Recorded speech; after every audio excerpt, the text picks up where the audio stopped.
trend involving teenage drivers that all parents should be concerned about. 60% of all crashes are due to some sort of distraction.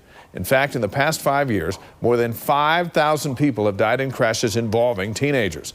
News specialist Keith McCord here with us. Keith, these are new numbers from AAA, right?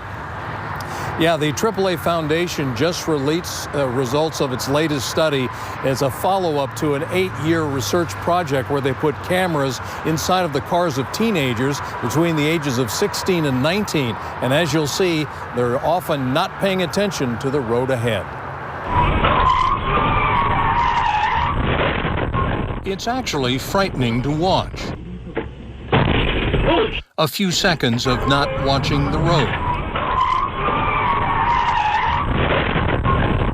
The AAA Foundation installed cameras inside of hundreds of vehicles and analyzed the moments leading up to the crashes involving teen drivers, and 60% of them were due to some sort of distraction. It doesn't surprise me at all. Here in Utah, teenage drivers are involved in 20% of all crashes, and 13% of fatal crashes had a teenager behind the wheel. Those distractions are tough for them. Kids are in the car, your friends are in the car. You know, you're not experienced as a driver, and so that dramatically increases not only the number of crashes, but the severity of crashes for teenagers. In the teen crash videos, here's what was going on. 15% of the crashes were due to drivers talking to others inside the vehicle. 12% were using their cell phone, either talking or texting.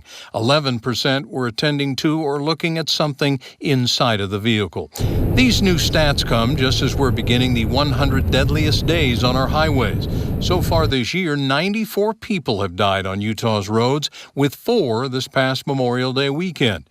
UHP troopers made more than 5,000 stops because of speed and lack of seatbelt use. But that 4 fatalities number is just glaring. It's hard to look past that because with that, we always feel like we can always do better. And back to teenage drivers for a minute. The #1 cause of death is in a traffic accident. So the takeaway here, and we've heard this a zillion times doing stories over the years, guys, wear the seatbelt, slow down, and for teenagers anyway, put down the phone when you're driving. Back to you guys. Well, as a father of a 16-year-old driver who's a boy, I worry about all that stuff. Thank you, Keith, for the reminder. Yeah. Deanie? Yeah, those are tough stories.